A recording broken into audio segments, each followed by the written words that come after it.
जो बोले 100 निरपै अजर अमर त्रैकादर्शी वाल्मीक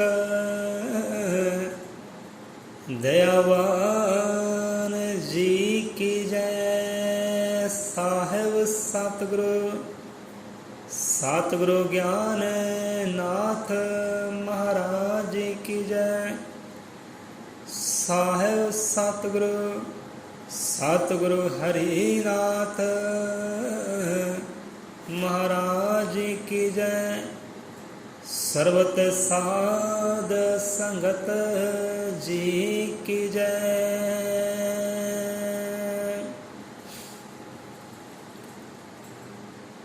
उठ फरीदा सुतिया तुरया तुरया जा। जे कोई मिले बख्शिया तू भी बख्शिया जा।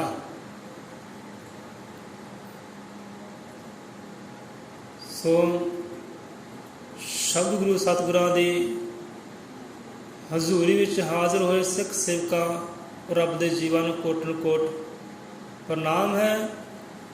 ਸੋ ਆਓ ਵਿਚਾਰ ਲੈ ਲੈਂਦੇ ਹਾਂ ਗੁਰਬਾਣੀ ਤੋਂ, ਸੰਤਾਂ ਮਹਾਂਪੁਰਖਾਂ ਦੇ ਬਚਨਾਂ ਤੋਂ ਕਿ ਉਹ ਪਵਿੱਤਰ ਰੂਹਾਂ ਸਾਨੂੰ ਕੀ ਸਮਝਾ ਰਹੀਆਂ ਨੇ। ਸੋ ਇੱਦਾਂ ਸੰਗਤ ਜੀਓ, ਵਿਚਾਰ ਤਾਂ ਆਪਾਂ ਕੋਈ ਹੋਰ ਹੀ ਕਰਨਾ ਸੀ, ਉਹ ਵੀ ਸੰਤਾਂ ਦੀ ਕਰਨੀ ਵਿੱਚੋਂ ਸੀ, ਬਾਣੀ ਵਿੱਚੋਂ ਸੀ। ਪਰ ਇੱਕ ਵਾਰ ਨਹੀਂ, ਬਹੁਤ ਵਾਰ ਇੱਦਾਂ ਸਾੜਨਾ ਹੁੰਦਾ ਹੈ ਕਿ ਸੋਚਦੇ ਕੁਝ ਆ, ਵਿਚਾਰਦੇ ਕੁਝ ਆ, ਪਰ ਹੁੰਦਾ ਕੁਝ ਹੋਰ ਹੈ। ਘਰੋਂ ਤੁਰਦੇ ਆ ਕਿ ਗੁਰਬਾਣੀ ਦੇ ਭਾਈ ਆਹ ਬਚਨ, ਸੰਤਾਂ ਮਹਾਂਪੁਰਖਾਂ ਦੇ ਆਹ ਸ਼ਲੋਕ ਜਿਹੜੇ ਸੰਗਤ ਨਾਲ ਅੱਜ ਸਾਂਝੇ ਕਰਨੇ, ਇਹ ਵਿਚਾਰ ਸਾਂਝਾ ਕਰਨਾ ਅੱਜ। ਪਰ ਜਦ ਇੱਥੇ ਪਹੁੰਚਦੇ ਆ ਉਹ ਸਾਰੀ ਕਥਾ ਕਹਾਣੀ ਬਦਲ ਜਾਂਦੀ ਹੈ, ਕਿਉਂਕਿ ਆਉਂਦਿਆਂ ਮਾਰਗ ਵਿੱਚ ਕੋਈ ਇਹੋ ਜਿਹੇ ਚਿਹਰੇ ਨਜ਼ਰ ਆ ਜਾਂਦੇ ਨੇ, ਕਿ ਇਹੋ ਜਿਹੇ ਰੰਗ ਨਜ਼ਰ ਆ ਜਾਂਦੇ ਨੇ, ਫਿਰ ਉਹ ਸਾਰੀ ਕਥਾ ਕਹਾਣੀ ਬਦਲ ਜਾਂਦੀ ਹੈ। ਅੱਜ ਰਾਤ ਵੀ ਇੱਦਾਂ ਹੀ ਹੋਇਆ। ਪਹਿਲੇ ਪੈਰ ਉੱਠੇ, ਜਿਹਨੂੰ ਅੰਮ੍ਰਿਤ ਵੇਲਾ ਕਹਿੰਦੇ ਨੇ। ਵੈਸੇ ਤਾਂ ਆਪਾਂ 4 ਵਜੇ ਅੰਮ੍ਰਿਤ ਵੇਲਾ ਕਹਿ ਦਿੰਦੇ ਹਾਂ, 5 ਵਜੇ ਅੰਮ੍ਰਿਤ ਵੇਲਾ ਕਹਿ ਦਿੰਦੇ ਹਾਂ, ਪਰ ਇਹ ਅੰਮ੍ਰਿਤ ਵੇਲਾ ਨਹੀਂ ਹੈ। ਅੰਮ੍ਰਿਤ ਵੇਲਾ ਪਹਿਲਾ ਪੈਰ, ਜਿਵੇਂ 1 ਤੋਂ 3:30 ਵਜੇ ਤੱਕ ਆਪਾਂ ਪਹਿਲਾ ਪੈਰ ਕਹਿ ਸਕਦੇ ਹਾਂ, ਉਹ ਅੰਮ੍ਰਿਤ ਵੇਲਾ 1 ਵਜੇ ਤੋਂ ਲੈ ਕੇ 3:30 ਵਜੇ ਤੱਕ। ਸੋ ਅਸੀਂ ਅੱਖ ਖੁੱਲ੍ਹੀ, ਪ੍ਰਮਾਤਮਾ ਨੇ ਅੱਖ ਖੋਲ੍ਹੀ, ਜਗਾਉਣਾ ਕੀਤਾ ਸਤਿਗੁਰਾਂ ਨੇ ਕਿ ਭਾਈ ਉੱਠ। ਉੱਠੇ, 1 ਤੋਂ ਉੱਪਰ ਟਾਈਮ ਸੀ, ਥੋੜ੍ਹਾ ਵਿਚਰੇ, ਬਾਹਰਲੀ ਹਵਾ ਲਈ। ਆਪਣੇ ਜੋ ਭਾਈ ਪਹਿਰੇਦਾਰੀ ਕਰ ਰਹੇ ਸੀ, ਉਹਨਾਂ ਨੇ ਵੇਖਿਆ, ਗੱਲਬਾਤ ਹੋਈ ਉਹਨਾਂ ਨਾਲ, ਅਤੇ ਬਸ ਉੱਥੇ ਹੀ ਵਿਚਾਰ ਜਿਹੜਾ ਚੇਂਜ ਹੋ ਗਿਆ।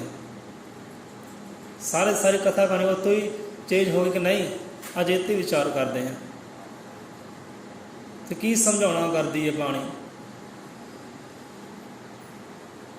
ਸੋ ਇੱਕ ਇੱਦਾਂ ਕਿ ਜਿਹੜਾ ਭਾਈ ਜਾਗਦਾ ਹੈ ਨਾ, ਜਿਹੜਾ ਜਾਗਦਾ ਹੈ ਉਹੀ ਸੁੱਤੇ ਨੂੰ ਜਗਾ ਸਕਦਾ। ਮੰਨ ਲਓ ਤੁਸੀਂ ਪਰਿਵਾਰ 'ਚ ਜਾਗਦੇ ਹੋ, ਬਾਕੀ ਸਾਰਾ ਪਰਿਵਾਰ ਸੁੱਤਾ ਹੈ। ਹੁਣ ਤੁਹਾਡੇ ਵਿੱਚ ਉਹ ਬਲ ਬਖਸ਼ਿਆ ਪਰਮਾਤਮਾ, ਤੁਸੀਂ ਸੁੱਤਿਆਂ ਨੂੰ ਜਗਾ ਸਕਦੇ ਹੋ। ਭਾਈ ਉੱਠੋ, ਪ੍ਰਭਾਤ ਹੋ ਗਈ, ਸਵੇਰ ਹੋ ਗਈ ਹੈ, ਕਰੋ ਸ਼ੁਕਰਾਨੇ ਰੱਬ ਦੇ, ਲੱਗੋ ਆਪਣੇ ਕੰਮ ਕਾਰ 'ਤੇ, ਜਿਹੜਾ ਕਰਮ ਕਰਨ ਆਏ ਹਾਂ।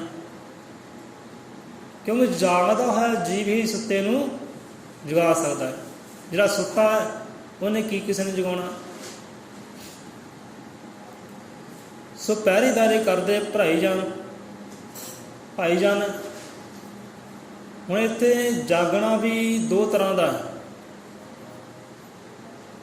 ਜਾਗਣਾ 2 ਤਰ੍ਹਾਂ ਦਾ ਹੈ। ਇੱਕ ਤਾਂ ਆਪਾਂ ਅੱਖਾਂ ਖੋਲ੍ਹ ਕੇ ਜਾਗਦੇ ਹਾਂ, ਇੱਕ ਅੰਦਰੋਂ ਜਾਗਦੇ ਹਾਂ। ਜਾਗਣਾ ਭਾਵੇਂ ਕਿ ਆਪਣੇ ਆਪ ਦੀ ਜਾਣਕਾਰੀ ਹੋ ਜਾਣੀ, ਇਸ ਸੰਸਾਰ ਦੀ ਜਾਣਕਾਰੀ ਹੋ ਜਾਣੀ, ਪਾਰ ਬ੍ਰਹਮ ਪਰਮੇਸ਼ਵਰ ਨੂੰ ਜਾਣ ਲੈਣਾ, ਅੰਦਰਲੀ ਆਤਮਾ ਨੂੰ, ਰੂਹਾਨੀਅਤ ਨੂੰ ਜਾਣ ਲੈਣਾ। ਇੱਕ ਜਾਗ ਉਹ ਹੈ। ਜਾਗਣਾ ਦੋ ਤਰੀਕੇ ਦਾ। ਹੁਣ ਕਈ ਜੀਵ ਸਾਡੇ ਨਾਲ ਕਰਦੇ ਨੇ ਕਿ ਭਾਈ ਜਿਸੇ ਤੁਸੀਂ ਸਪੀਕਰ ਲਾਉਂਦੇ ਹੋ ਨਾ, ਬਸ ਉਸ ਲਈ ਅੱਖ ਖੁੱਲ੍ਹ ਜਾਂਦੀ ਹੈ, ਜਾਗ ਆ ਜਾਂਦੀ ਹੈ। ਪਰ ਕਰਮ ਦੇਖੀਏ, ਸਾਨੂੰ ਉਸ ਵੇਲੇ ਜਾਗ ਆ ਜਾਂਦੀ ਹੈ ਜਿਸੇ ਸਪੀਕਰ ਸਤਿਨਾਮ ਵੱਜਦਾ ਹੈ। ਪਰ ਐਸੇ ਜਾਗੇ ਦਾ ਫਾਇਦਾ ਕੀ ਹੈ? ਜੇ ਅੱਖਾਂ ਹੀ ਖੁੱਲ੍ਹ ਗਈਆਂ, ਇਹੋ ਜਾਗਣ ਦਾ ਕੀ ਫਾਇਦਾ? ਅੱਖਾਂ ਖੁੱਲ੍ਹ ਗਈਆਂ ਪਰ ਲੇਟੇ ਜਾਂ ਮੰਜੇ ਉੱਤੇ, ਕੋਈ ਨੇਕ ਕਰਮ ਨਹੀਂ ਕਰ ਰਹੇ। ਜੋ ਕਰਮ ਕਰਨਾ ਹੈ, ਗੁਰੂ ਦੇ ਸ਼ਬਦ ਨੂੰ ਵਿਚਾਰਨਾ ਹੈ, ਬਾਣੀ ਨੂੰ ਵਿਚਾਰਨਾ ਹੈ, ਬਾਣੀ ਦੀ ਹਜ਼ੂਰੀ ਵਿੱਚ ਹਾਜ਼ਰ ਹੋਣਾ ਹੈ, ਵਿਚਾਰ ਕਰਨੀ ਆਪਣੇ ਜੀਵਨ ਦੇ ਨਾਲ, ਸਿਮਰਨਾ ਹੈ ਪਰਮਾਤਮਾ ਨੂੰ ਪਹਿਲੇ ਪੈਰ ਉੱਠ ਕੇ, ਅੰਮ੍ਰਿਤ ਵੇਲੇ ਉੱਠ ਕੇ। ਜੇ ਇਹ ਕਰਮ ਹੀ ਨਾ ਕੀਤਾ, ਫਿਰ ਜਾਗੇ ਦਾ ਫਾਇਦਾ ਕੀ ਹੈ? ਅੱਖਾਂ ਹੀ ਖੁੱਲ੍ਹ ਗਈਆਂ, ਫਿਰ ਫਾਇਦਾ ਕੀ ਹੈ? ਬਾਹਰਲੀਆਂ ਅੱਖਾਂ ਬੰਦ ਕਰਕੇ ਅਤੇ ਅੰਦਰਲੀ ਅੱਖਾਂ ਨੂੰ ਜਗਾਉਣਾ ਕਰੀਏ। ਕਿਉਂਕਿ ਅੱਜ ਹਨੇਰਾ ਜਿਹੜਾ ਉਹ ਗਿਆਨਤਾ ਦਾ ਹੈ। ਬੰਦਾ ਗਿਆਨ ਦੇ ਹਨੇਰੇ ਵਿੱਚ ਹੀ ਤੁਰਿਆ ਫਿਰਦਾ ਹੈ, ਸੁੱਤਾ ਹੀ ਤੁਰਿਆ ਫਿਰਦਾ ਹੈ ਜਾਗਦਾ ਹੈ, ਅੱਖਾਂ ਤੋਂ ਜਾਗਦਾ ਹੈ, ਪਰ ਗਿਆਨਤਾ ਕਰਕੇ ਸੁੱਤਾ ਪਿਆ ਹੈ, ਅੰਦਰੀਆਂ ਅੱਖਾਂ ਕਰਕੇ। ਅੰਦਰੀਆਂ ਅੱਖਾਂ ਬਣਨੇ ਗਿਆਨ ਵਾਲੀਆਂ। ਸੋ ਇੱਥੇ ਫਰੀਦ ਸਾਹਿਬ ਕਿ ਉੱਠ ਫਰੀਦਾ ਸੁੱਤਿਆ, ਇੱਥੇ ਫਰੀਦ ਸਾਹਿਬ ਨੇ ਇਹ ਨਹੀਂ ਸਮਝਾਉਣਾ ਕਿ ਤੱਕ ਜਿਹੜਾ ਬੰਦਾ ਸੁੱਤਾ ਹੋਇਆ ਹੈ, ਚਾਰਪਾਈ 'ਤੇ ਲੇਟਿਆ ਹੋਇਆ, ਉਹਨੂੰ ਜਗਾਉਣਾ ਕੀਤਾ ਨਹੀਂ। ਉਹਨੂੰ ਜਗਾਉਣਾ ਨਹੀਂ ਕੀਤਾ ਕਿ ਜਿਹੜਾ ਅਗਿਆਨਤਾ ਹਨੇਰਿਆ ਕਰਕੇ ਸੁੱਤਿਆ ਹੋਇਆ ਹੈ, ਜਿਹਨੂੰ ਗਿਆਨ ਦਾ ਚਾਨਣ ਨਹੀਂ, ਗੁਰੂ ਸ਼ਬਦ ਦਾ ਚਾਨਣ ਨਹੀਂ, ਜਿਹਨੂੰ ਨਾ ਧਰਮ ਦਾ ਪਤਾ, ਨਾ ਕਰਮ ਦਾ ਪਤਾ, ਨਾ ਨਾਮ ਦਾ ਪਤਾ, ਉਹ ਜੀਵ ਨੂੰ ਜਗਾਉਣਾ ਕੀਤਾ ਕਿ ਤੂੰ ਆਪਣੇ ਅੰਤਰਲੇ ਹਿਰਦੇ ਨੂੰ ਜਗਾਉਣਾ ਕਰ।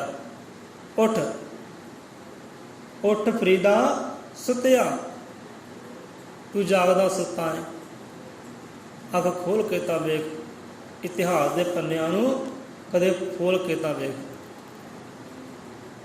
ਕਿ ਅੱਜ ਦਾ ਬੰਦਾ ਜਿਹੜਾ ਜਾਗਦਾ ਹੀ ਸੁੱਤਾ ਹੈ, ਅਗਿਆਨਤਾ ਦੇ ਹਨੇਰੇ ਅੰਦਰ ਹੈ। ਉਹਨਾਂ ਸੁੱਤਿਆਂ ਨੂੰ ਜਗਾਉਣਾ ਕੀਤਾ ਹੈ ਸੰਤਾਂ ਰਹਿਬਰਾਂ ਨੇ, ਬਾਣੀ ਨੇ, ਕਿ ਉੱਠ ਫਰੀਦਾ ਸੁੱਤਿਆ, ਤੁਰਿਆ ਤੁਰਿਆ ਜਾ, ਕਿ ਆਪ ਵੀ ਜਾਗ ਅਤੇ ਹੋਰਨਾਂ ਨੂੰ ਵੀ ਜਗਾਉਣਾ ਕਰ। ਜਿੱਦਾਂ ਭਾਈ ਲੋਕ ਪਹਿਰੇਦਾਰੀ ਕਰਦੇ ਨੇ, ਤੁਰੇ ਤੁਰੇ ਜਾਂਦੇ ਆ, ਜਾਗਦੇ ਰਹੋ ਜਾਗਦੇ ਰਹੋ, ਜਗਾਉਣਾ ਕਰਦੇ ਨੇ। ਉਹ ਤਾਂ ਜਗਾਉਂਦੇ ਨੇ ਬਾਹਰੋਂ, ਪਰ ਸੰਤਾਂ ਮਹਾਂਪੁਰਖਾਂ ਬਾਹਰੋਂ ਨਹੀਂ, ਅੰਦਰੋਂ ਜਗਾਉਣਾ ਕੀਤਾ ਹੈ, ਗਿਆਨ ਦਾ ਚਾਨਣ ਬਖਸ਼ਿਸ਼ ਕਰਕੇ। ਅਤੇ ਅੰਦਰੋਂ ਜਾਗ, ਕਿਉਂਕਿ ਉੱਤਮ ਜਿਹੜਾ ਅੰਦਰੋਂ ਜਾਗਣਾ ਹੈ, ਬਾਹਰੋਂ ਜਾਗਣਾ ਉੱਤਮ ਨਹੀਂ ਹੈ। ਇੱਦਾਂ ਬਾਹਰੋਂ ਤਾਂ ਪੰਛੀ ਵੀ ਪਹਿਲੇ ਪੈਰ ਜਾਗ ਪੈਂਦੇ ਨੇ, ਇਹ ਜਾਨਵਰ ਵੀ ਪਹਿਲੇ ਪੈਰ ਜਾਗ ਪੈਂਦੇ ਨੇ, ਇਨਸਾਨ ਤੋਂ ਪਹਿਲਾਂ ਜਾਗਦੇ ਨੇ ਪੰਛੀ ਅਤੇ ਜਾਨਵਰ। ਇੱਦਾਂ ਫਿਰ ਉਹ ਵੀ ਉੱਤਮ ਹੋ ਗਏ, ਸ੍ਰੇਸ਼ਟ ਹੋ ਗਏ। ਸੰਤਾਂ ਨੇ ਅੰਦਰਲਾ ਜਾਗਣਾ ਕਹਿਣਾ ਕੀਤਾ, ਅੰਦਰੋਂ ਜਗਾਉਣਾ ਕੀਤਾ ਕਿ ਜਾਗਦਿਆ ਬੰਦਿਆ ਤੁਰਿਆ ਤੁਰਿਆ ਜਾ, ਅਤੇ ਹੋਰਨਾਂ ਨੂੰ ਜਗਾਉਣਾ ਕਰ। ਉੱਠ ਫਰੀਦਾ ਸੁੱਤਿਆ, ਤੁਰਿਆ ਤੁਰਿਆ ਜਾ, ਜੇ ਕੋਈ ਮਿਲੇ ਬਖਸ਼ਿਆ ਤਾਂ ਤੂੰ ਵੀ ਬਖਸ਼ਿਆ ਜਾ। ਕਿ ਜੇ ਤੈਨੂੰ ਜਾਗਦਾ ਜੀ ਮਿਲ ਜਾਏ ਨਾ, ਜਿੱਥੇ ਪ੍ਰਮਾਤਮਾ ਦੀ ਰਹਿਮਤ ਹੈ, ਸਤਿਗੁਰਾਂ ਦੀ ਰਹਿਮਤ ਹੈ, ਉਹ ਬਖਸ਼ਿਆ ਹੋਇਆ ਜੀਵ ਵਿਸ਼ਿਆਂ ਵਿਕਾਰਾਂ ਤੋਂ ਬਖਸ਼ਿਆ ਹੋਇਆ, ਗੁਨਾਹਾਂ ਤੋਂ ਬਖਸ਼ਿਆ ਹੋਇਆ, ਉਹ ਸਿਮਰ ਭਗਤੀ ਨਾਲ ਜੁੜਿਆ, ਗਿਆਨ ਦੇ ਚਾਨਣ ਨਾਲ ਜੁੜਿਆ ਜਿਹੜਾ, ਕਿਤੇ ਉਹ ਆਦਮੀ ਤੈਨੂੰ ਮਿਲ ਜਾਏ ਨਾ, ਤੇਰਾ ਜੀਵਨ ਵੀ ਸਫਲ ਹੋ ਜਾਏ, ਤੇਰੀ ਕਰਨੀ ਵੀ ਸਫਲ ਹੋ ਜਾਏ, ਇਹ ਜਗਾਉਣਾ ਤੇਰਾ ਵੀ ਸਫਲ ਹੋ ਜਾਏ। ਉੱਠ ਫਰੀਦਾ ਸੁੱਤਿਆ, ਤੁਰਿਆ ਤੁਰਿਆ ਜਾ, ਜੇ ਕੋਈ ਮਿਲੇ ਬਖਸ਼ਿਆ ਤੂੰ ਵੀ ਬਖਸ਼ਿਆ ਜਾ। ਜੇ ਸੱਚ ਨੂੰ ਸੱਚ ਮਿਲਦਾ ਹੈ, ਉਹਦਾ ਪ੍ਰਤਾਪ ਦੁੱਗਣਾ ਹੋ ਜਾਂਦਾ ਹੈ। ਕਿਉਂਕਿ ਜਾਗਦੇ ਇਨਸਾਨ ਨੂੰ ਕੋਈ ਜਾਗਦਾ ਜੀਵ ਮਿਲ ਜਾਏ, ਗਿਆਨ ਨਾਲ ਭਰਪੂਰ, ਉਹਦਾ ਪ੍ਰਤਾਪ ਵੀ ਫਿਰ ਦੁੱਗਣਾ ਹੋ ਜਾਂਦਾ ਹੈ। ਕਿਉਂਕਿ ਜਾਗਦਾ ਜੀਵ ਹੀ ਸੁੱਤੇ ਨੂੰ ਜਗਾ ਸਕਦਾ ਹੈ, ਸੁੱਤਾ ਬੰਦਾ ਕਿਸੇ ਨੂੰ ਜਗਾ ਨਹੀਂ ਸਕਦਾ।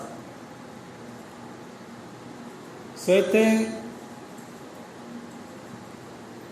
ਆਪਾਂ 100 ਵਿੱਚੋਂ ਇੱਕ ਨੂੰ ਵੀ ਜਗਾ ਦਿੰਦੇ ਹਾਂ ਨਾ, ਕਿ ਉੱਠੋ ਭਾਈ ਜਾਗੋ ਨੀਂਦ ਤਿਆਗੋ। 100 ਵਿੱਚੋਂ, ਹਜ਼ਾਰਾਂ ਵਿੱਚੋਂ ਇੱਕ ਨੂੰ ਵੀ ਜਗਾ ਦਿੰਦੇ ਆ, ਉਹ ਜੁੜ ਗਿਆ ਗੁਰੂ ਦੇ ਸ਼ਬਦ ਦੇ ਨਾਲ, ਨਾਮ ਦੇ ਨਾਲ, ਗੁਰਬਾਣੀ ਵਿਚਾਰ ਦੇ ਨਾਲ, ਸਤਸੰਗ ਦੇ ਨਾਲ। ਸਮਝੋ ਕਿ ਸਾਡੀ ਕਰਨੀ ਜਿਹੜੀ ਹੈ ਸਫਲ ਹੋ ਗਈ ਹੈ, ਸਾਡੀ ਕਮਾਈ ਸਫਲ ਹੋ ਗਈ ਹੈ, ਸਾਡਾ ਹੋਕਾ ਦੇਣਾ ਸਫਲ ਹੋ ਗਿਆ। ਜੇ ਅਸੀਂ ਇੱਕ ਜੀਵ ਨੂੰ ਵੀ ਜਗਾ ਦਿੰਦੇ ਹਾਂ ਅੰਤਰ ਹਿਰਦੇ ਤੋਂ ਇੱਕ ਜੀਵ ਨੂੰ ਜੋੜ ਦਿੰਦੇ ਆ ਗੁਰਬਾਣੀ ਦੇ ਨਾਲ, ਸ਼ਬਦ ਦੇ ਨਾਲ, ਗੁਰੂ ਘਰ ਦੀ ਦੇਖ ਰੇਖ ਸੰਭਾਲ ਦੇ ਨਾਲ, ਸਤਸੰਗ ਦੇ ਨਾਲ। ਸਾਡੀ ਕਮਾਈ ਸਫਲ ਹੈ। ਉੱਠ ਫਰੀਦਾ ਸੁੱਤਿਆ ਤੁਰਿਆ ਤੁਰਿਆ ਜਾ, ਜੇ ਕੋਈ ਮਿਲੇ ਬਖਸ਼ਿਆ ਤੂੰ ਵੀ ਬਖਸ਼ਿਆ ਜਾ। ਸਹਿਤੇ ਕਬੀਰਦਾਸ ਜੀ ਬੜਾ ਪਿਆਰਾ ਸਮਝਾਉਣਾ ਕਰਦੇ ਨੇ ਕਿ ਕਬੀਰ ਸੂਤਾ ਕਿਆ ਕਰੇ, ਜਾਗੇ ਨਾ ਜਪੇ ਮੁਰਾਰੀ। ਮੁਰਾਰੀ ਤੋਂ ਭਾਵ ਕਿ ਪਰਮਾਤਮਾ, ਉਹ ਪਰਮਾਨੰਦ, ਸਰਬ ਸੁੱਖਾਂ ਦਾ ਦਾਤਾ, ਕਿ ਜਿਹੜਾ ਹਰ ਵੇਲੇ ਹੀ ਜਾਗਦਾ ਹੈ, ਚਾਹੇ ਦਿਨ ਹੈ ਚਾਹੇ ਰਾਤ ਹੈ, ਉਹ ਹਰ ਵੇਲੇ ਹੀ ਜਾਗਦਾ ਹੈ। ਸਭ ਜੀਵਾਂ ਨੂੰ ਵੇਖ ਰਿਹਾ ਆਪਣੀ ਹਜ਼ਾਰਾਂ ਅੱਖੀਆਂ ਦੇ ਨਾਲ, ਉਹ ਹਰ ਵੇਲੇ ਹੀ ਜਾਗਦਾ, ਉਹ ਨਹੀਂ ਸੌਂਦਾ। तो कबीर सुता क्या कहे, हे कबीर दास तू सुता की करदा है, उठ जाग ते उठ के जपना कर ਉਹਦੇ नाम ਨੂੰ, विचार कर ਉਹਦੇ शब्द ਦੇ ਨਾਲ, विचार कर गुरबाणी ਦੇ ਨਾਲ, विचार कर अपने जीवन ਦੇ ਨਾਲ। उठ सुते रहने का कोई काम ही नहीं। कबीर सुता क्या करे, जागे ना जपे मुरारी। ਹੁਣ ਉਹ ਸੰਤ ਮਹਾਂਪੁਰਖ ਆਪ ਦਾ ਜਾਗਦੇ ਸੀ, ਉਹਨਾਂ ਅੰਦਰ ਗਿਆਨ ਦਾ ਚਾਨਣ ਪਹਿਲੇ ਸੀ। ਇੱਥੇ ਜਗਾਉਣਾ ਕੀਤਾ ਹੁਣ ਸਾਡੇ ਵਰਗਿਆਂ ਨੂੰ, ਸਾਡੇ ਵਰਗੇ ਸੁੱਤਿਆਂ ਨੂੰ, ਜੋ ਗਿਆਨਤਾ ਹਨੇਰੇ ਵਿੱਚ ਅੱਜ ਵੀ ਸੁੱਤੇ ਨੇ, ਉਹਨਾਂ ਨੂੰ ਜਗਾਉਣਾ ਕੀਤਾ ਆਪਣੇ ਆਪ ਨੂੰ ਵਿੱਚ ਲੈ ਕੇ। ਕਬੀਰ ਸੁੱਤਾ ਕਿਆ ਕਰੇ, ਜਾਗੇ ਨਾ ਜਪੇ ਮੁਰਾਰੀ। ਤੂੰ ਜਾਗਦਾ ਕਿਉਂ ਨਹੀਂ? ਜਾਗ, ਜਪਣਾ ਕਰ ਉਹਦੇ ਨਾਮੇ ਨੂੰ, ਵਿਚਾਰ ਕਰ ਉਹਦੇ ਨਾਮੇ ਦੇ ਨਾਲ। ਇੱਕ ਦਿਨ ਤੂੰ ਵੀ ਸੋਏਗਾ ਲੰਮੇ ਗੌੜ ਪਸਾਰੀ। ਹੈ ਜੀਵ, ਉਹ ਇੱਕ ਦਿਨ ਆ ਜਾਣਾ ਹੈ ਜਦੋਂ ਲੰਮਾ ਤਾਣ ਕੇ ਤੂੰ ਸੌ ਜਾਣਾ ਹੈ ਸਦਾ ਦੀ ਗੂੜੀ ਨੀਂਦੇ। ਉਸ ਵੇਲੇ ਤੇਰੇ ਜੀਆਂ ਨੇ ਤੈਨੂੰ ਧਾਹਾਂ ਮਾਰ ਮਾਰ ਠਾਲਣਾ ਹੈ, ਪਰ ਉੱਠਣਾ ਫੇਰ ਵੀ ਨਹੀਂ ਤੂੰ। ਇਸ ਵੇਲੇ ਮੌਕਾ ਹੈ ਜਾਗਣ ਦਾ। ਜਾਗ, ਜਪਣਾ ਕਰ ਉਹਦੇ ਨਾਮ ਨੂੰ, ਵਿਚਾਰ ਕਰ ਉਸ ਸ਼ਬਦ ਦੇ ਨਾਲ, ਵਿਚਾਰ ਕਰ ਆਪਣੇ ਜੀਵਨ ਦੇ ਨਾਲ। ਇਹ ਸਮਾਂ ਮਿਲਿਆ ਹੈ, ਸੁਰੱਖੜੀ ਘੜੀ ਮਿਲੀ ਹੈ ਜਾਗਣ ਦੀ। ਇਹ ਸਮਾਂ ਜਾਗਣ ਦਾ ਬਾਰ ਬਾਰ ਨਹੀਂ ਮਿਲਣਾ। ਤੂੰ ਉੱਠ ਕੇ ਜਪਣਾ ਕਰ ਉਹਦੇ ਨਾਮੇ ਨੂੰ। ਕਬੀਰ ਸੁੱਤਾ ਕਿਆ ਕਰੇ, ਜਾਗੇ ਨਾ ਜਪੇ ਮੁਰਾਰੀ। ਇੱਕ ਦਿਨ ਤੂੰ ਵੀ ਸੋਏਗਾ ਲੰਮੇ ਗੌੜ ਪਸਾਰੀ। ਕਈ ਆ ਗਏ ਨੇ, ਕਈ ਚਲ ਗਏ ਨੇ, ਵਾਰੀ ਤੇਰੀ ਵੀ ਆਉਣੀ ਹੈ। ਤੂੰ ਵੀ ਚਾਰ ਪੈ ਤੇ ਲੇਟਣਾ ਹੈ। ਇਸ ਕਰਕੇ ਸਭ ਨੂੰ ਸਾਹਮਣਾ ਕਰ, ਸਾਵਧਾਨ ਹੋ ਜਾ। ਹੁਣ ਜਾਗਣਾ ਕੀ ਹੈ? ਕਹਿੰਦੇ ਨੇ ਜਾਗੇ ਹੋਏ ਨੂੰ ਜਗਿਆਸੂ ਜਨ ਕਹਿੰਦੇ ਨੇ। ਜਿਹੜਾ ਜਾਗਦਾ ਹੈ ਨਾ, ਜਿਹੜਾ ਜਾਗ ਪਿਆ ਅੰਤਰ ਹਿਰਦੇ ਤੋਂ, ਉਹ ਭਾਵੇਂ ਬਾਹਰੋਂ ਵੀ ਸੌਂਦਾ ਹੈ, ਅੱਖੀਆਂ ਬੰਦ ਕਰ ਲੈਂਦਾ ਹੈ, ਜੇ ਕੋਈ ਅੰਦਰੋਂ ਜਾਗਦਾ ਹੈ ਨਾ, ਉਹ ਜਾਗਦਾ ਹੀ ਹੈ। ਹੁਣ ਨਾਮ ਸਿਮਰਨ ਵਾਲਾ ਬੰਦਾ ਸੌਂਦਾ ਤਾਂ ਉਹ ਵੀ ਹੈ, ਉਹਨੂੰ ਨੀਂਦ ਦੀ ਲੋੜ ਹੈ, ਪਰ ਬਾਹਰੋਂ ਸੁੱਤਾ ਹੁੰਦਾ ਹੈ ਉਹ, ਪਰ ਅੰਦਰ ਉਹਦੇ ਰੌਣਕਾਂ ਚੱਲਦੀਆਂ ਰਹਿੰਦੀਆਂ, ਨਾਮ ਸਿਮਰਨ ਚੱਲਦਾ ਹੀ ਰਹਿੰਦਾ ਹੈ, ਵਿਚਾਰ ਬਾਣੀ ਚੱਲਦੀ ਰਹਿੰਦੀ ਹੈ, ਕਥਾ ਕਹਾਣੀ ਰੱਬ ਦੇ ਘਰ ਦੀ, ਗੁਰੂ ਦੇ ਘਰ ਦੀ ਚੱਲਦੀ ਹੀ ਰਹਿੰਦੀ, ਕਿਉਂਕਿ ਅੰਦਰ ਉਹ ਹਰ ਵੇਲੇ ਜਾਗਦਾ ਹੈ ਅਤੇ ਹਰ ਵੇਲੇ ਕਥਾ ਕਹਾਣੀ ਉਹਦੇ ਅੰਦਰ ਚੱਲਦੀ ਰਹਿੰਦੀ ਹੈ। ਬਾਹਰੋਂ ਜਹਾਨ ਕਹਿੰਦਾ ਕਿ ਸੁੱਤਾ ਤੁਰਿਆ ਫਿਰਦਾ ਹੈ, ਪਰ ਨਹੀਂ, ਉਹ ਅੰਦਰੋਂ ਜਾਗਦਾ ਹੈ। ਸੋ ਜਾਗੇ ਹੋਏ ਨੂੰ ਜਗਿਆਸੂ ਜਨ ਕਹਿੰਦੇ ਨੇ। ਹੁਣ ਜਾਗਣਾ ਕੀ ਹੈ? ਜਿਹਨੂੰ ਧਰਮ ਦੀ ਜਾਗ ਲੱਗ ਗਈ, ਪਹਿਚਾਣ ਹੋ ਗਈ, ਜਾਗ ਆ ਗਈ ਕਿ ਧਰਮ ਕੀ ਹੈ। ਧਰਮ ਹੈ ਪ੍ਰਭੂ ਦੀ ਬੰਦਗੀ ਕਰਨੀ, ਸਿਮਰਨਾ ਕਰਨਾ, ਸਰਬ ਦਾ ਭਲਾ ਲੋਚਣਾ। ਇਨਸਾਨੀਅਤ ਧਰਮ ਹੈ ਸਾਰਿਆਂ ਨੂੰ ਇੱਕ ਬਰਾਬਰ ਜਾਣਨਾ ਕਿ ਪਰਮਾਤਮਾ ਇੱਕ ਹੈ ਅਤੇ ਇਨਸਾਨ ਵੀ ਇੱਕੋ ਹੀ ਹੈ। ਇਹ ਜਾਗ ਮਿਲ ਗਈ ਉਹਨੂੰ, ਜਾਗ ਪਿਆ ਇਸ ਤੋਂ। ਸੋ ਜਾਗਣਾ, ਕਰਮ ਜਾਗ ਪਏ ਉਸਦੇ, ਉਹਦੇ ਕਰਮ ਚੰਗੇ ਹੋ ਗਏ, ਸੁੱਚੇ ਹੋ ਗਏ, ਨਿਰਮਲ ਹੋ ਗਏ। ਜਿੱਥੇ ਵਧੀਆਂ ਬੁਰਾਈਆਂ ਕਰਦਾ ਸੀ ਉੱਥੇ ਪਰਉਪਕਾਰ ਲੱਗ ਪਿਆ ਕਰਨ, ਸਰਬ ਦਾ ਭਲਾ ਮੰਗਣ ਲੱਗ ਪਿਆ, ਕਿਉਂਕਿ ਜਾਗ ਮਿਲ ਗਈ। ਹੁਣ ਸਤਿਗੁਰ ਤੋਂ ਕਰਮ ਜਾਗ ਪਏ, ਕਰਮਾਂ ਪਾਸੋਂ ਵੀ ਜਾਗ ਪਿਆ। ਹੁਣ ਜਾਗ ਮਿਲ ਗਈ ਨਾਮ ਦੀ, ਨਾਮ ਦੀ ਜਾਗ ਮਿਲੀ, ਫਿਰ ਅੰਦਰੋਂ ਜਾਗਣਾ ਕੀਤਾ, ਉਜਾਗਰ ਹੋਇਆ ਅੰਦਰੋਂ। ਉਹਦੇ ਚੰਗੇ ਵਿਚਾਰ ਜਾਗ ਪਏ, ਚੰਗੇ ਕਰਮ ਜਾਗ ਪਏ। ਸੋ ਇਹ ਜਾਗਣਾ ਹੈ, ਇਹ ਜਾਗਣਾ ਹੈ। ਹੁਣ ਜਾਗ ਮਿਲ ਗਈ, ਧਰਮ ਕੀ ਹੈ, ਕਰਮ ਕੀ ਹੈ, ਆਪਣੇ ਆਪ ਦੀ ਸੋਝੀ ਆ ਗਈ, ਮੈਂ ਕੀ ਹਾਂ, ਪਰਮਾਤਮਾ ਕੀ ਹੈ। ਉਹ ਰਹਿੰਦਾ ਕਿੱਥਾ ਹੈ, ਕਰਦਾ ਕੀ ਹੈ, ਸ਼ੁਰੂਆਤ ਕੀ ਹੈ ਉਹਦੀ, ਇਹ ਸੋਝੀ ਆ ਜਾਂਦੀ ਹੈ ਉਹ ਜਾਗਦੇ ਇਨਸਾਨ ਨੂੰ। ਜਿਹੜਾ ਪਹਿਲਾਂ ਹੀ ਸੁੱਤਾ ਪਿਆ ਉਹਨੂੰ ਸੋਝੀ ਕੀ ਆਉਣੀ ਹੈ ਆਪਣੇ ਆਪ ਦੀ, ਕਿ ਕੀ ਸੋਝੀ ਆਉਣੀ ਹੈ ਸੰਸਾਰ ਦੀ, ਕੀ ਸੋਝੀ ਆਉਣੀ ਹੈ ਪਰਮਾਤਮਾ ਦੀ, ਕੀ ਸੋਝੀ ਆਉਣੀ ਹੈ ਸਤਿਗੁਰ ਦੀ।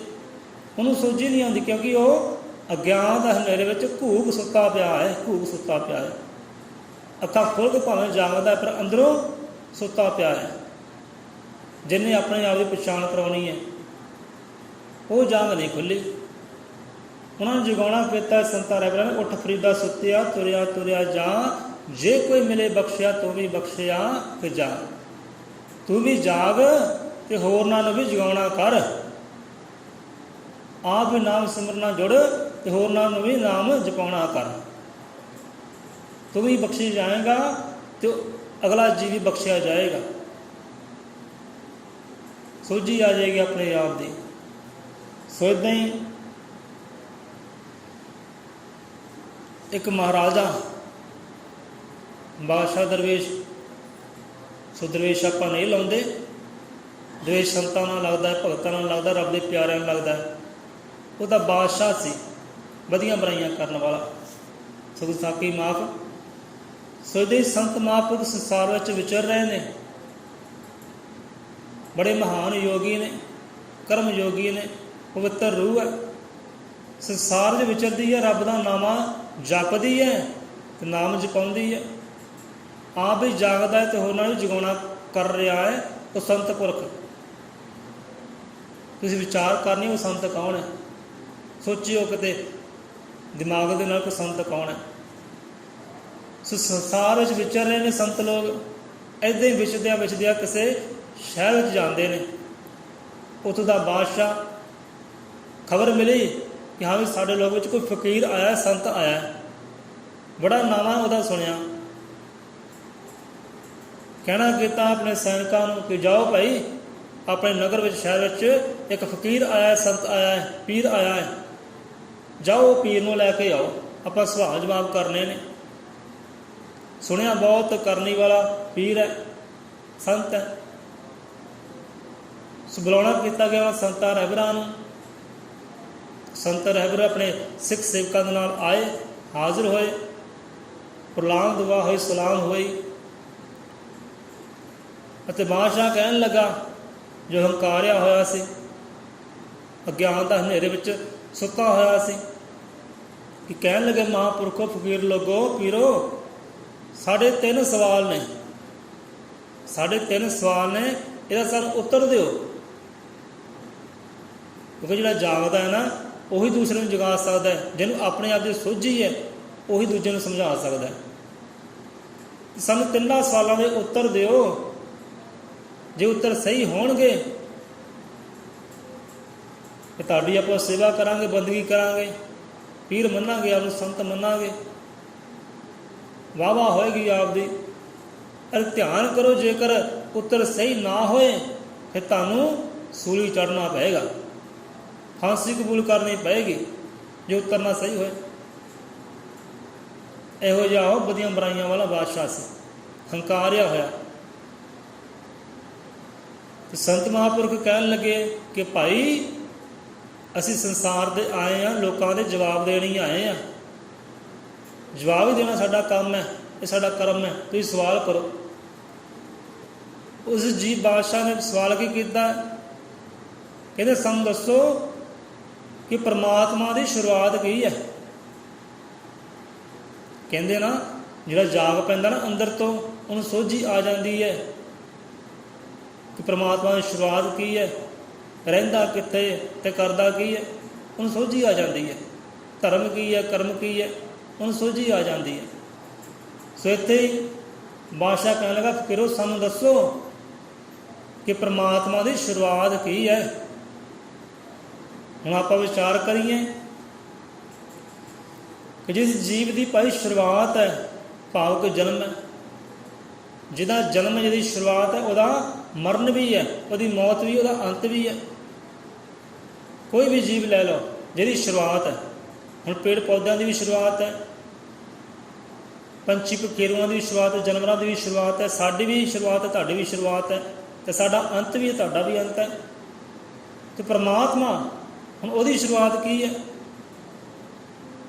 ਜੇ ਉਹਦੀ ਸ਼ੁਰੂਆਤ ਹੈ ਉਹਦਾ ਅੰਤ ਵੀ ਫਿਰ ਹੋ ਸਕਦਾ ਹੈ।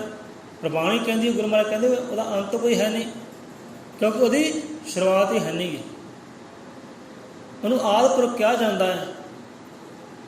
ਹੁਣ ਕਈ ਲੋਕ ਕਹਿੰਦੇ ਨੇ ਆਦਿ ਤੋਂ ਸ਼ੁਰੂਆਤ ਹੈ, ਆਦਿ ਤੋਂ ਭਾਵ ਸ਼ੁਰੂਆਤ।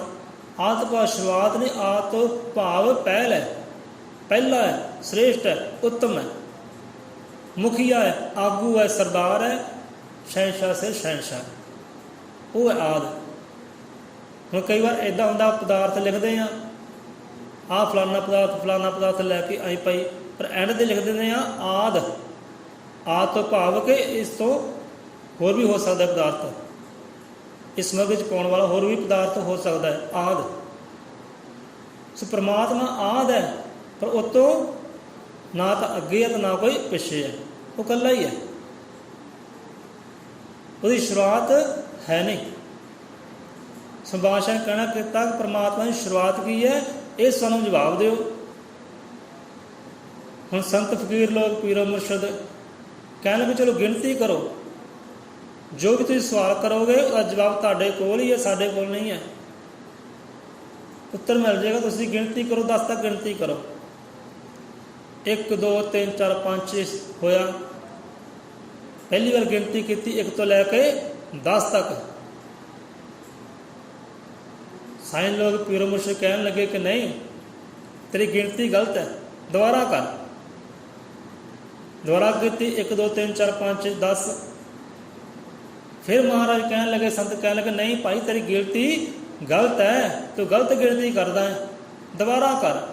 ਉਹ ਰਾਜਾ ਵੀ, ਬਾਦਸ਼ਾਹ ਅੱਕ ਗਿਆ, ਥੱਕ ਗਿਆ ਕਿ ਨਹੀਂ, ਕਿ ਸਾਡੀ ਗਿਣਤੀ ਬਿਲਕੁਲ ਸਹੀ ਹੈ। ਕਹਿੰਦੇ ਚਲੋ ਅਸੀਂ ਗਿਣਤੀ ਕਰਦੇ ਹਾਂ। ਗਿਣਤੀ ਕੀਤੀ ਕਿ 1। ਕਹਿੰਦੇ ਪਰਮਾਤਮਾ ਦੀ ਸ਼ੁਰੂਆਤ ਕੀ, ਰੱਬ ਦੀ ਸ਼ੁਰੂਆਤ ਕੀ ਹੈ? ਕਹਿੰਦੇ 1 ਆ। 1 ਤੋਂ ਨਾ ਕੋਈ ਅੱਗੇ ਹੈ ਤੇ ਨਾ ਕੋਈ ਪਿੱਛੇ ਹੈ, ਉਹ ਇਕੱਲਾ ਹੀ ਹੈ। ਉਹਦੀ ਸ਼ੁਰੂਆਤ 1 ਤੋਂ ਹੈ। ਪਰਮਾਤਮਾ 1 ਹੈ, ਉਹ 1 ਹੈ, 1 ਓਂਕਾਰ ਹੈ। ਪਰਮਾਤਮਾ ਦੀ ਸ਼ੁਰੂਆਤ 1 ਤੋਂ ਹੈ, ਆਦਿ ਤੋਂ ਹੈ, ਪਹਿਲ ਤੋਂ ਹੈ, ਸ੍ਰਿਸ਼ਟ ਹੈ, ਉੱਤਮ ਤੋਂ ਹੈ, ਆਗੂ ਤੋਂ ਹੈ। ਉਹ ਸਾਰਿਆਂ ਆਗੂ ਹੈ, ਸਾਰਿਆਂ ਸਰਦਾਰ ਹੈ, ਤਾਂ ਇੱਕੋ ਹੀ ਹੈ। ਉਹਦੀ ਸ਼ੁਰੂਆਤ 1 ਤੋਂ ਹੈ। ਕਹਿੰਦੇ ਨਾ ਗੋਡ ਇਜ਼ ਵਨ, ਇੱਕ ਓਂਕਾਰ, ਵੋਹੀ ਇੱਕ ਬ੍ਰਹਮ। ਕਿ ਪਰਮਾਤਮਾ 1 ਹੈ, ਉਹਦੀ ਸ਼ੁਰੂਆਤ ਵੀ 1 ਤੋਂ ਹੈ, ਨਾ ਅੱਗੇ ਨਾ ਪਿੱਛੇ, 1 ਹੈ ਉਹ। ਸੋ ਸਵਾਲ ਦਾ ਜਵਾਬ ਮਿਲ ਗਿਆ। ਹੁਣ ਕਹਿਣ ਲੱਗੇ ਕਿ ਉਹ ਵੀ ਸਵਾਲ ਹੋ ਗਿਆ ਦੂਸਰਾ। ਕਹਿੰਦੇ ਪਰਮਾਤਮਾ ਜਿਹੜਾ ਰਹਿੰਦਾ ਕਿੱਥੇ ਹੈ? ਜਾਗੇ ਦੀ ਨਿਸ਼ਾਨੀ ਹੈ। ਜਿਹੜਾ ਜਾਗਦਾ ਹੈ ਉਹੀ ਦੱਸ ਸਕਦਾ, ਜਿਹਨੂੰ ਸੋਝੀ ਹੈ। ਕਿ ਦੂਸਰਾ ਜਵਾਬ ਦਿਓ ਸਾਈਂ ਲੋਕੋ ਕਿ ਪਰਮਾਤਮਾ ਰਹਿੰਦਾ ਕਿੱਥੇ ਹੈ? ਸੰਤ ਮਹਾਂਪੁਰਖ ਕਹਿਣਾ ਕਿਤੇ ਭਾਈ ਜਵਾਬ ਦਾ ਉੱਤਰ ਲੈਣਾ ਹੈ ਨਾ, ਹੱਲ ਲੈਣਾ ਹੈ। ਦੁੱਧ ਮੰਗਾਉਣਾ ਕਰੋ, ਦੁੱਧ ਮੰਗਾਉਣਾ ਕਰੋ। ਦੁੱਧ ਮੰਗਾਇਆ ਗਿਆ, ਆ ਗਿਆ ਭਾਂਡੇ ਵਿੱਚ ਦੁੱਧ। ਦਿਖਾਉਣਾ ਕੀਤਾ ਬਾਦਸ਼ਾਹ ਨੂੰ ਕਿ ਬਾਦਸ਼ਾਹ ਦੇਖ ਇਹਦੇ ਵਿੱਚ ਕੀ ਹੈ। ਕਹਿੰਦੇ ਗਲਾਸ ਦੇ ਵਿੱਚ ਭਾਈ ਦੁੱਧ ਹੈ। ਤੁਸੀਂ ਕਿੱਦਾਂ ਦੀ ਗੱਲ ਕਰਦੇ ਹੋ? ਦੁੱਧ ਲੈ ਕੇ ਆਏ, ਦੁੱਧ ਹੀ ਹੋਣਾ। ਕਹਿੰਦੇ ਨਹੀਂ, ਫਿਰ ਗੌਰ ਕਰ, ਧਿਆਨ ਕਰ, ਸੋਝੀ ਕਰ, ਜਾਗ, ਵੇਖ ਇਹਦੇ ਵਿੱਚ ਕੀ ਹੈ। ਕਹਿੰਦਾ ਇਹ ਦੁੱਧ ਹੈ। ਬਾਰ-ਬਾਰ ਇਹੀ ਗੱਲ ਸੰਤਾਂ ਮਹਾਂਪੁਰਖਾਂ ਨੇ ਦੁਹਾਰੀ ਕਿ ਵਿਚਾਰ ਕਰ, ਸੋਝੀ ਕਰ, ਸਮਝ ਕਰ, ਝਾਤੀ ਮਾਰ, ਚੰਗੀ ਤਰੀਕੇ ਦੇ ਨਾਲ ਵੇਖ ਦੁੱਧ ਵਿੱਚ ਕੀ ਹੈ। ਨਹੀਂ ਸੋਝੀ ਆਈ। ਕਹਿੰਦੇ ਰੱਬ ਪਰਮਾਤਮਾ ਇੱਥੇ ਹੀ ਹੈ, ਦੂਰ ਨਹੀਂ ਹੈ, ਤੂੰ ਸੋਝੀ ਕਰ, ਜਾਣ ਪਛਾਣ ਕਰ। ਫਿਰ ਸੰਤਾਂ ਨੇ ਆਪ ਸਮਝਾਉਣਾ ਕੀਤਾ, ਭਾਈ ਦੁੱਧ ਵਿੱਚ ਕੀ ਹੈ? ਗਲਾਸ 'ਚ ਕੀ ਹੈ? ਦੁੱਧ ਹੈ। ਦੁੱਧ ਵਿੱਚ ਕੀ ਹੈ? ਕਹਿੰਦੇ ਇਹਦੇ ਵਿੱਚ ਮੱਖਣ ਹੈ, ਮਲਾਈ ਹੈ, ਘਿਓ ਹੈ, ਦਹੀਂ ਹੈ, ਲੱਸੀ ਹੈ, ਸਭ ਕੁਝ ਇਹਦੇ ਵਿੱਚ ਹੈ। ਪਰ ਮਿਲੇ ਕਿੱਦਾਂ, ਪ੍ਰਾਪਤ ਕਿੱਦਾਂ ਹੋਵੇ? ਇਹਨਾਂ ਮਿਹਨਤ ਕਰਨੀ ਪਏਗੀ, ਮੁਸ਼ੱਕਤ ਕਰਨੀ ਪਏਗੀ, ਇਹਨੂੰ ਜਾਗ ਲਗਾ ਕੇ ਕਾੜਨਾ ਪਏਗਾ, ਰਿੜਕਣਾ ਪਏਗਾ। ਹੈ ਵਿੱਚ ਹੀ ਹੈ, ਦੁੱਧ ਵੀ ਵਿੱਚ ਹੀ ਹੈ, ਲੱਸੀ ਵੀ ਵਿੱਚ ਹੀ ਹੈ, ਦਹੀਂ ਵੀ ਵਿੱਚ ਹੀ ਹੈ, ਮੱਖਣ ਵੀ ਵਿੱਚ ਹੀ ਹੈ ਤੇ ਪ੍ਰਮਾਤਮਾ ਰੂਪੀ ਘਿਓ ਵੀ ਇਹਦੇ ਵਿੱਚ ਹੀ ਹੈ, ਜਿਹੜਾ ਸਦਾ ਸ਼ੁੱਧ ਹੈ, ਪਵਿੱਤਰ ਹੈ, ਖਾਲਸ ਹੈ। ਪ੍ਰਮਾਤਮਾ ਰੂਪੀ ਘਿਓ ਵੀ ਇਹਦੇ ਵਿੱਚ ਹੀ ਹੈ। ਉਹ ਕੱਢਣਾ ਉਹੀ ਕਰਦੇ ਜਿਹਦੇ ਕੋਲ ਜੁਗਤੀ ਹੈ, ਢੰਗ ਤਰੀਕਾ, ਜਿਹਦੇ ਕੋਲ ਮਿਹਨਤ ਕਰਨ ਦਾ ਬਲ ਹੈ। ਜੇ ਮਿਹਨਤ ਕਰ ਸਕਦਾ ਭਾਈ ਕੱਢ ਲੈ।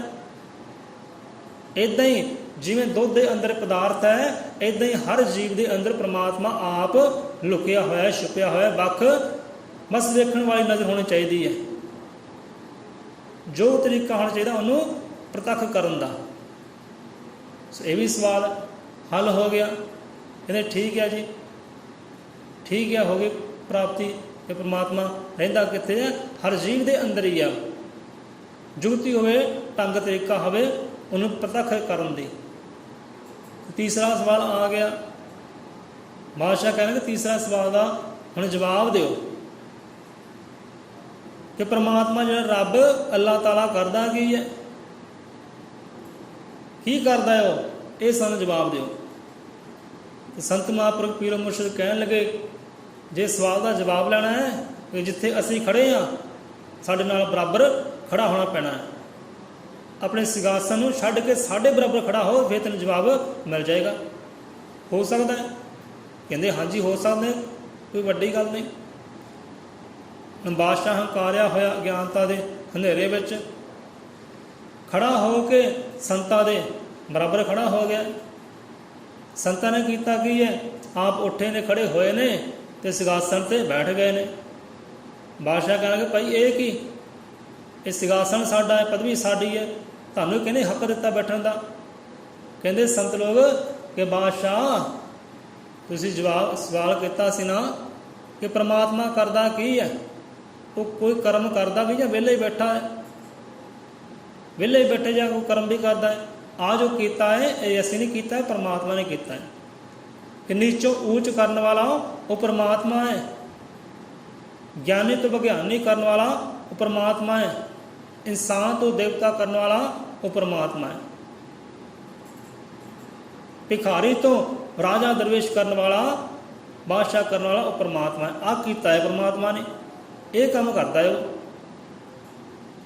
ਤੈਨੂੰ ਅੱਜ ਭਿਖਾਰੀ ਦੀ ਲਾਈਨ ਵਿੱਚ ਖੜਾ ਕਰ ਦਿੱਤਾ ਅਤੇ ਮੈਨੂੰ ਬਾਦਸ਼ਾਹ ਦੀ ਲਾਈਨ ਵਿੱਚ ਪਦਵੀ 'ਤੇ ਬਿਠਾਉਣਾ ਕਰ ਦਿੱਤਾ। ਇਹ ਪਰਮਾਤਮਾ ਨੇ ਕੀਤਾ, ਇਹ ਕਰਦਾ ਹੈ ਪਰਮਾਤਮਾ।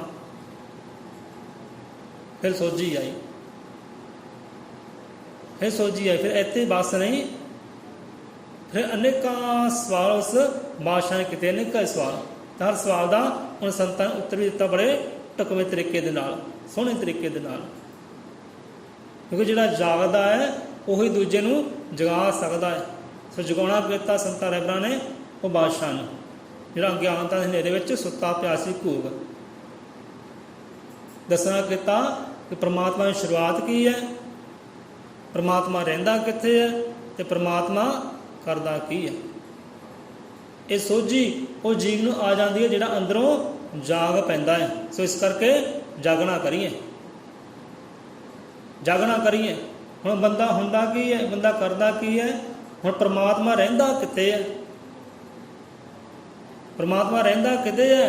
ਅਤੇ ਅਗਿਆਨਤਾ ਹਨੇਰੇ ਵਿੱਚ ਘੂਕ ਹੋਇਆ ਅਤੇ ਬੰਦਾ ਲੱਭਦਾ ਕਿਤੇ ਉਹਨੂੰ? ਕਿਉਂ ਸੁੱਤਾ ਹੀ ਤੁਰਿਆ ਫਿਰਦਾ ਹੈ, ਉੱਠ ਫਰੀਦਾ ਸੁੱਤਿਆ। ਕਿ ਬੰਦਾ ਜਾਗਦਾ ਹੋਇਆ ਸੁੱਤਾ ਤੁਰਿਆ ਫਿਰਦਾ ਹੈ, ਪ੍ਰਮਾਤਮਾ ਰਹਿੰਦਾ ਕਿਤੇ ਹੈ ਅਤੇ ਲੱਭਦਾ ਕਿਤੇ ਹੈ? ਟਾਈਮ ਕਾਫੀ ਆਪਣੇ ਕੋਲ ਅੱਜ, ਸਿੱਧਾ ਕਥਾ ਕਣੀ ਕੋਈ ਕਰ ਲੈਂਦੇ ਆ। ਹੁਣ ਗੁਰੂ ਘਰ ਆਏ ਆ, ਕੁਝ ਲੈ ਕੇ ਜਾਈਏ, ਖਾਲੀ ਨਾ ਕਿਤੇ ਚਲ ਜਾਈਏ। ਹੁਣ ਦੇਖੋ ਰੱਬ ਰਹਿੰਦਾ ਕਿਤੇ ਹੈ ਤੇ ਬੰਦਾ ਲੱਭਦਾ ਕਿਤੇ ਹੈ। ਇੱਦਾਂ ਹੀ ਇੱਕ ਧਾਰਮਿਕ ਸਮਾਗਮ ਹੋ ਰਿਹਾ, ਇੱਕ ਮੇਲਾ ਲੱਗਿਆ, ਬੜੀ ਜਨਤਾ, ਲੋਕ ਤਰ੍ਹਾਂ ਤਰ੍ਹਾਂ ਦੇ ਲੋਕ, ਉੱਚੇ ਨੀਵੇਂ ਲੋਕ ਸਾਰੇ ਇਕੱਠੇ ਹੋਏ ਆ। ਹੁਣ ਧਾਰਮਿਕ ਮੇਲਾ ਉਹ ਦੁਸਹਿਰਾ ਵੀ ਹੋ ਸਕਦਾ ਹੈ, ਈਦ ਵੀ ਹੋ ਸਕਦੀ ਹੈ, ਵਿਸਾਖੀ ਵੀ ਹੋ ਸਕਦੀ ਹੈ, ਕੋਈ ਵੀ ਮੇਲਾ ਹੋ ਸਕਦਾ ਹੈ। ਸੋ ਧਾਰਮਿਕ ਮੇਲਾ ਲੱਗਿਆ ਹੈ, ਸਾਰੇ ਲੋਕ ਘੁੰਮਦੇ ਫਿਰਦੇ ਨੇ, ਜਸ਼ਨ ਮਨਾਉਂਦੇ ਨੇ। ਕਿਤੇ ਕੀਰਤਨ ਹੋ ਰਿਹਾ ਹੈ, ਕਿਤੇ ਵਿਚਾਰ ਕਥਾ ਹੋ ਰਹੀ ਹੈ, ਕਿਤੇ ਕੋਈ ਰੰਗ ਤਮਾਸ਼ੇ ਕਰ ਰਿਹਾ ਹੈ, ਇੱਦਾਂ ਹੋ ਰਿਹਾ ਹੈ। ਕੀਰਤਨ ਵੀ ਹੋ ਰਿਹਾ ਹੈ, ਪ੍ਰਮਾਤਮਾ ਦਾ ਸ਼ਬਦ ਵੀ ਵਿਚਾਰਿਆ ਜਾ ਰਿਹਾ ਹੈ, ਤੇ ਕਥਾ ਕਹਾਣੀ ਵੀ ਰੱਬ ਦੀ ਕੀਤੀ ਜਾ ਰਹੀ ਹੈ। ਜਿਹੜੇ ਕਥਾ ਕਹਾਣੀ ਦੇ ਪ੍ਰੇਮੀ ਨੇ ਉਹ ਕਥਾ ਕਹਾਣੀ ਨਾਲ ਸੁਣਨ ਲੱਗੇ ਹੋਏ ਨੇ, ਜਿਹੜੇ ਕੀਰਤਨ ਨਾਲ ਜੋ ਸ਼ਬਦ ਸੁਣਦੇ ਨੇ ਉਹ ਸ਼ਬਦ ਸੁਣ ਹੋ ਰਹੇ ਨੇ, ਤੇ ਜਿਹੜੇ ਰੰਗ ਤਮਾਸ਼ਾ ਵਿੱਚ ਰੁੱਝੇ ਹੋਏ ਨੇ, ਸਰਕਸਾਂ ਵਿੱਚ ਰੁੱਝੇ ਹੋਏ ਨੇ, ਉਹ ਸਰਕਸਾਂ ਵਿੱਚ ਰੁੱਝੇ ਹੋਏ ਨੇ। ਸੋ ਇੱਦਾਂ ਹੀ ਇੱਕ ਸੰਤ ਫਕੀਰ ਆਇਆ ਉਸ ਮੇਲੇ ਦੇ ਅੰਦਰ। ਮੇਲੇ ਦੇ ਅੰਦਰ ਆਇਆ, ਮਨ ਵਿੱਚ ਵਿਚਾਰ ਆ ਕਿ ਚਲੋ ਇਹ ਭਟਕੇ ਲੋਕ ਨੇ, ਅਗਿਆਨਤਾ ਹਨੇਰੇ ਅੰਦਰ ਸੁੱਤੇ ਪਏ ਨੇ, ਚਲੋ ਜਗਾਉਣਾ ਕਰੀਏ, ਜਾ ਕੇ ਜਗਾਉਣਾ ਕਰੀਏ ਕਿ ਰੱਬ ਰਹਿੰਦਾ ਕਿੱਥੇ ਹੈ ਤੇ ਲੱਭਦੇ ਕਿਤੇ ਫਿਰਦੇ ਆ। ਇਹ ਖਲਕਤ ਇਕੱਠੀ ਕਰਕੇ ਮੇਲਾ ਲਗਾ ਕੇ ਉਹਨੂੰ ਲੱਭਦੇ ਫਿਰਦੇ ਨੇ, ਖੋਜ ਰਹੇ ਨੇ, ਚਲੋ ਇਹਨਾਂ ਨੂੰ ਸਮਝਾਉਣਾ ਕਰੀਏ ਕਿ ਰੱਬ ਰਹਿੰਦਾ ਕਿੱਥੇ ਆ। ਇੱਦਾਂ ਹੀ ਉਹ ਸੰਤ ਲੋਕ ਇੱਕ ਗਧਾ ਲਿਆਏ, ਇੱਕ ਗਧਾ ਲਿਆਏ ਤੇ ਗਧੇ ਉੱਪਰ ਉਲਟੇ ਬਹਿ ਗਏ ਨੇ। ਉਲਟੇ ਕਿੱਦਾਂ ਬਹਿ ਗਏ ਨੇ ਕਿ ਜਿੱਧਰ ਉਹ ਗਧੇ ਦੀ ਪੂਛ ਹੈ ਉੱਧਰ ਮੁੱਖ ਕੀਤਾ ਹੈ, ਜਿੱਧਰ ਗਧੇ ਦਾ ਸਿਰ ਹੈ ਉੱਧਰ ਪਿੱਠ ਕੀਤੀ ਹੈ। ਤੇ ਗਧਾ ਆਪਣੇ ਆਪ ਤੁਰਿਆ ਜਾ ਰਿਹਾ, ਤੁਰੇ ਜਾਂਦੇ ਉਹ ਮੇਲੇ 'ਚ ਚਲ ਗਿਆ। ਜਿਹਦੇ ਖਲਕਤ ਇਕੱਠੀ ਹੋਈ ਸੀ, ਦੁਨੀਆ ਇਕੱਠੀ ਹੋਈ ਸੀ, ਰੱਬ ਦੀ ਭਾਲ ਕਰਦੀ ਸੀ, ਜੁੜੀ ਸੀ ਰੱਬ ਦੇ ਸੋਹਲਿਆਂ ਵਡਾਈਆਂ ਦੇ ਨਾਲ। ਉੱਥੇ ਪਹੁੰਚ ਗਿਆ, ਬਾਜ਼ਾਰ 'ਚ ਪਹੁੰਚ ਗਿਆ। ਹੁਣ ਸੰਤਾਂ ਨੇ ਕੀਤਾ ਕਿ ਫਕੀਰਾਂ ਨੇ ਇੱਕ ਮਠਿਆਈ ਦੀ ਦੁਕਾਨ ਕੋਲ ਗਏ। ਮਠਿਆਈ ਵਾਲੇ ਨੇ ਕਹਿਣਾ ਕੀਤਾ ਕਿ ਭਾਈ ਸਾਨੂੰ ਅੱਧਾ ਕਿਲੋ ਲੱਡੂ ਕਰ ਦਿਓ। ਕਿੰਨੇ ਪੈਸੇ ਲੱਗਣਗੇ? ਕਹਿੰਦੇ 4 ਪੈਸੇ ਲੱਗਣਗੇ। ਚਲੋ ਠੀਕ ਹੈ ਜੀ, 4 ਪੈਸੇ ਅਸੀਂ ਤੁਹਾਨੂੰ ਦੇਵਾਂਗੇ, ਤੁਸੀਂ ਸਾਨੂੰ ਲੱਡੂ ਦਿਓ। ਹੁਣ ਦੁਕਾਨਦਾਰ ਨੇ ਲੱਡੂ ਦਿੱਤੇ ਬੜੇ ਪ੍ਰੇਮ ਦੇ ਨਾਲ, ਇੱਜ਼ਤ ਮਾਣ ਦੇ ਨਾਲ, ਸਨਮਾਨ ਦੇ ਨਾਲ। ਗ੍ਰਾਹਕ ਕਹਿੰਦੇ ਰੱਬ ਰੂਪ ਹੁੰਦਾ ਹੈ। ਸੋ ਪਹਿਲਾਂ ਤਾਂ ਲੋਕ ਕੀ ਕਰਦੇ ਨੇ, ਉਹਦੇ ਬੈਠੇ ਵੱਲ ਦੇਖ ਕੇ ਸਾਰੇ ਹੱਸਦੇ ਨੇ ਕਿ ਕਿਹੋ ਜਿਹਾ ਫਕੀਰ ਲੋਕ ਹੈ, ਕਿਹੋ ਜਿਹਾ ਸੰਤ ਲੋਕ ਹੈ। ਗਧੇ ਉੱਪਰ ਬੈਠਾ ਹੈ, ਉਹ ਵੀ ਉਲਟਾ ਬੈਠਾ ਹੈ, ਪਾਗਲ ਹੈ, ਮੂਰਖ ਹੈ। ਸਾਰੇ ਹੱਸਦੇ ਨੇ। ਉਹ ਜਿਹੜਾ ਹਲਵਾਈ ਸੀ, ਦੁਕਾਨਦਾਰ ਸੀ, ਉਹ ਵੀ ਪਹਿਲਾਂ ਹੱਸਿਆ, ਮਖੌਲ ਡਾਇਆ ਕਿ ਮਹਾਂਪੁਰਖੋ, ਫਕੀਰ ਲੋਕ ਕਿੱਦਾਂ ਬੈਠੇ ਹੋ? ਮਾਤਾ ਠੀਕ ਹੈ, ਦਿਮਾਗ ਤੁਹਾਡਾ ਠੀਕ ਹੈ, ਕਮਲੇ ਤਾਂ ਨਹੀਂ। ਸੋ ਸੌਦਾ ਦੇਣਾ ਸੀ, ਸੌਦਾ ਦਿੱਤਾ। ਤੇ ਸੰਤਾਂ ਨੇ ਕੀਤਾ ਕੀ ਹੈ, ਇੱਕ ਲੱਡੂ ਚੱਕਿਆ, ਮੂੰਹ ਵਿੱਚ ਪਾਇਆ। ਕਹਿੰਦੇ ਹਾਂ ਦੱਸੋ ਕਿੰਨੇ ਪੈਸੇ? 4 ਪੈਸੇ। ਚਲੋ ਕੋਈ ਗੱਲ ਨਹੀਂ, ਦਿੰਦੇ ਆ। ਕਹਿਣ ਲੱਗੇ ਭਾਈ ਤੂੰ ਲੱਡੂ ਇੱਕ ਖਾ ਲਿਆ ਹੈ, ਸਾਡੇ ਪੈਸੇ ਦੇ। ਕਹਿੰਦੇ ਕੋਈ ਗੱਲ ਨਹੀਂ, ਦਿੰਦੇ ਆ, ਅਸੀਂ ਕਿਹੜਾ ਦੌੜੇ ਜਾ ਰਹੇ ਆ, ਦਿੰਦੇ ਪੈਸੇ ਤੁਹਾਨੂੰ। ਤੋ ਘਬਰਾਇਆ ਕਿ ਸ਼ਾਇਦ ਦੇਖੋ ਪਾਗਲ ਬੰਦਾ ਲੱਗਦਾ ਹੈ, ਸ਼ਾਇਦ ਕੋਈ ਪੈਸਾ ਕੋਈ ਨਾ ਹੋਵੇ, ਲੱਡੂ ਲੈ ਲਏ ਨੇ, ਮੇਰੀ ਮਿਹਨਤ ਜਿਹੜੀ ਬੇਕਾਰ ਨਾ ਜਾਏ, ਪੈਸਾ ਨਾ ਕੋਈ ਮਿਲੇ। ਉੱਚੀ ਬੋਲਿਆ ਕਿ ਅਸੀਂ ਤੁਹਾਨੂੰ ਕਹਿੰਦੇ ਹਾਂ ਪੈਸਾ ਦਿਓ। ਉਹਨਾਂ ਕੀਤਾ ਕਿ ਇੱਕ ਲੱਡੂ ਪਹਿਲਾਂ ਖਾ ਲਿਆ ਸੀ, ਫਿਰ ਦੂਜਾ ਲੱਡੂ ਚੱਕਿਆ, ਮੂੰਹ ਵਿੱਚ ਪਾਇਆ, ਕਹਿੰਦੇ ਲੈ ਹੁਣ ਹੀ ਦਿੰਦੇ ਆ। ਆਪਣੀ ਜੁੱਤੀ ਖੋਲ੍ਹੀ ਹੈ, ਜੁੱਤੀ ਦੇਖੀ ਝਾੜੀ ਹੈ ਕਿ ਨਹੀਂ ਭਾਈ ਇਹ 'ਚ ਪੈਸਾ ਨਹੀਂ, ਕੋਈ ਗੱਲ ਨਹੀਂ, ਦਿੰਦੇ ਆ। ਉਹ ਕਹਿੰਦੇ ਤੂੰ ਮੂਰਖ ਬੰਦਾ ਹੈ, ਮੂਰਖ ਫਕੀਰ ਹੈ, ਪਾਗਲ ਹੈ, ਠੀਕ ਤਾਂ ਹੈ, ਭਲਾ ਜੁੱਤੀਆਂ ਵਿੱਚ ਕਿਹੜਾ ਪੈਸਾ ਰੱਖਦਾ ਹੈ? ਜੇ ਤੇਰੇ ਕੋਲ ਪੈਸੇ ਨਹੀਂ ਗਏ, ਮੇਰੇ ਭਾਈ ਲੱਡੂ ਵਾਪਸ ਕਰ ਦੇ, 2 ਤੂੰ ਖਾ ਲਏ ਨੇ। ਕਹਿੰਦੇ ਹੌਸਲਾ ਰੱਖ ਦੁਕਾਨਦਾਰ, ਹਲਵਾਈ, ਦਿੰਨੇ ਤੈਨੂੰ ਪੈਸੇ ਦੇ ਕੇ ਜਾਵਾਂਗੇ ਅਸੀਂ। ਇੱਦਾਂ ਹੀ ਗੱਲ ਕੀਤੀ, ਇੱਕ ਲੱਡੂ ਚੱਕਿਆ, ਉਹੀ ਮੂੰਹ 'ਚ ਪਾ ਲਿਆ। ਫਿਰ ਹਲਵਾਈ ਹੋਰ ਘਬਰਾ ਗਿਆ, ਲੈ ਵੀ ਹੁਣ ਤਾਂ 3 ਖਾ ਲਏ ਨੇ, ਬਾਕੀ 6-7 ਰਹਿ ਗਏ ਨੇ। ਉਹ ਵੀ ਇੱਦਾਂ ਲੱਗਦੇ ਜਾਂਦੇ ਲੱਗਣ। ਘਬਰਾਇਆ ਕਿ ਫਕੀਰਾ ਸਾਨੂੰ ਪੈਸੇ ਦੇ। ਫਕੀਰ ਨੇ ਕੀਤਾ ਕਿ ਫਿਰ ਆਪਣੀ ਪਗੜੀ ਲਾਈ, ਪਗੜੀ ਨੂੰ ਝਾੜਿਆ, ਦੇਖਿਆ ਅੱਗੇ ਪਿੱਛੇ, ਫਿਰ ਕਹਿਣ ਲੱਗਾ ਤੂੰ ਕਮਲਾ ਤਾਂ ਨਹੀਂ ਗਾ ਬੰਦਿਆ, ਦੱਸ ਕਿਹੋ ਜਿਹੀ ਗੱਲ ਕਰਦਾ, ਪਰ ਪਗੜੀ ਦੇ ਥੱਲੇ ਕਿਹੜਾ ਪੈਸੇ ਰੱਖਦਾ? ਚਲ ਕੋਈ ਗੱਲ ਨਹੀਂ, ਦਿੰਦੇ ਆ, ਹੌਸਲਾ ਰੱਖ, ਤੈਨੂੰ ਪੈਸੇ ਦੇ ਕੇ ਹੀ ਆਪਾਂ ਜਾਵਾਂਗੇ, ਖਾਲੀ ਨਹੀਂ ਜਾਂਦੇ। ਫਿਰ ਘਬਰਾਇਆ, ਫਿਰ ਕਹਿਣ ਲੱਗੇ ਚਲੋ ਅਸੀਂ ਦੇਖਦੇ ਹਾਂ, ਗਧੇ ਦੀ ਗਰਦਨ ਦੇ ਨਾਲ ਸੀ ਝੋਲਾ ਬੰਨਿਆ ਹੈ, ਸ਼ਾਇਦ ਝੋਲੇ ਵਿੱਚ ਨਾ ਹੋਣ, ਝੋਲੇ 'ਚ ਵੇਖਦੇ ਹਾਂ। ਝੋਲਾ ਵੇਖਣਾ ਕਿਤਾ, ਝੋਲਾ ਵੀ ਖਾਲੀ, ਕੋਈ ਰੁਪਈਆ ਨਹੀਂ, ਕੋਈ ਸਿੱਕਾ ਨਹੀਂ, ਕੋਈ ਪੈਸਾ ਨਹੀਂ। ਕਹਿਣ ਲੱਗੇ ਹਾਂ ਵੀ ਇਹ ਤਾਂ ਵਾਕਈ ਪਾਗਲ ਬੰਦਾ ਹੈ, ਪਾਗਲ ਸੰਤ ਹੈ, ਪਾਗਲ ਫਕੀਰ ਹੈ, ਪਰ ਪੈਸੇ ਇੱਦਾਂ ਰੱਖੀ ਦੇ, ਇਹ ਥਾਂ ਹੈ ਰੱਖਣ ਵਾਲੀ ਪੈਸੇ ਕਈ ਤੂੰ ਜੁੱਤੀ ਵਿੱਚ ਪੈਸਾ ਲੱਭਦਾ ਹੈ, ਕਈ ਤੂੰ ਪਗੜੀ ਵਿੱਚ ਪੈਸਾ ਲੱਭਦਾ ਹੈ, ਕਈ ਤੂੰ ਗਰਦਨ 'ਚੋਂ ਪੈਸਾ ਲੱਭਦਾ ਹੈ, ਝੋਲੇ 'ਚ ਪੈਸਾ ਲੱਭਦਾ ਹੈ। ਇੱਥੇ ਭਲਾ ਪੈਸਾ ਕੋਈ ਰੱਖਦਾ ਹੈ ਬੰਦਾ? ਉਹ ਤਾਂ ਪਾਗਲ ਲੱਗਦਾ ਹੈ। ਤੇ ਸਾਰੇ ਲੱਡੂ ਵੀ ਮੇਰੇ ਖਾ ਲਏ ਨੇ, ਬਹੁਤ ਘਾਟਾ ਪੈ ਗਿਆ ਮੈਨੂੰ। ਕਹਿੰਦੇ ਨਹੀਂ, ਅਸੀਂ ਤੈਨੂੰ ਘਾਟਾ ਨਹੀਂ ਪੈਣ ਦਿੰਦੇ, ਪੈਸੇ ਦੇ ਕੇ ਜਾਵਾਂਗੇ। ਫਿਰ ਕੀਤਾ ਕਿ ਅੰਤ ਵਿੱਚ ਆਪਣੇ ਬੋਝੇ 'ਚ ਹੱਥ ਮਾਰਿਆ, ਬੋਝੇ 'ਚ ਹੱਥ ਮਾਰਿਆ, ਭਰੀ ਹੋਈ ਮੁੱਠੀ ਕੱਢੀ ਹੈ, ਭਰੀ ਮੁੱਠੀ ਕੱਢੀ, ਫਿਰ ਖੋਲ੍ਹੀ ਹੈ ਹਲਵਾਈ ਦੇ ਸਾਹਮਣੇ ਕਿ ਆ ਲੈ ਭਾਈ ਹੱਥ ਕਰ, ਤੈਨੂੰ ਤੇਰਾ ਪੈਸਾ ਦਈਏ, ਤੇਰੀ ਰਕਮ ਦਈਏ। ਹੁਣ ਉਸ ਵੇਲੇ ਘਬਰਾਇਆ, ਗੁੱਸੇ ਵਿੱਚ ਵੀ ਆਇਆ ਕਿ ਸ਼ਾਇਦ ਮਜ਼ਾਕ ਕਰਦਾ, ਪਾਗਲ ਬੰਦਾ ਲੱਗਦਾ ਹੈ ਕਿ ਸ਼ਾਇਦ ਅਜੇ ਵੀ ਮਜ਼ਾਕ ਹੀ ਕਰ ਰਿਹਾ ਹੈ, ਮਖੌਲ ਹੀ ਕਰ ਰਿਹਾ ਹੈ, ਇਹਦੀ ਮੁੱਠੀ ਖਾਲੀ ਹੋਣੀ ਹੈ। ਜਿੱਦਾਂ ਹੱਥ ਕੀਤਾ ਤੇ ਸੰਤਾਂ ਰਹਿਬਰਾਂ ਨੇ ਕੀਤਾ ਕੀ ਹੈ, ਉਹ 4 ਸਿੱਕੇ ਜਿਹੜੇ ਦੇਣੇ ਸੀ, 4 ਸਿੱਕੇ ਤਲੀ 'ਤੇ ਰੱਖੇ, ਭਾਈ ਆ ਲੈ ਪੈਸੇ। ਤੂੰ ਤਾਂ ਘਬਰਾਉਣਾ ਸੀ, ਤੈਨੂੰ ਪੈਸੇ ਦੇ ਕੇ ਤੋਰਾਂਗੇ, ਚੱਕ ਪੈਸੇ ਆਪਣੇ 4 ਪੈਸੇ। ਕਿਉਂ ਘਬਰਾਉਣਾ ਸੀ? ਸਾਨੂੰ ਪਾਗਲ ਕਿਹਾ, ਨਿਮਾਣਾ ਕਿਹਾ।